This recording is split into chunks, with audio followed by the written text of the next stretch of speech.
Hello hi நண்பா. சிங்கப்பூரில் எங்கே வந்திருக்கோம்னா ஓச்சர் ரோட்டில் கிறிஸ்மஸ் செலிப்ரேஷன் பார்க்க வந்திருக்கோம். வீடியோ ஃபுல்லாக பாருங்கள், யாரும் ஸ்கிப் பண்ணாமல். வீடியோ பார்க்குறவங்க ஐடியா ஃபாலோ பண்ணிக்கிறேங்க. பாய்.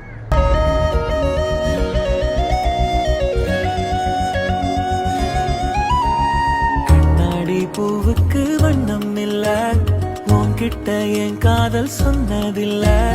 மௌனத்தில் வார்த்தைகள் சொந்தம் இல்ல, ஒன்னால கண் தூங்கல. நீ தீ போல் பூச்செடி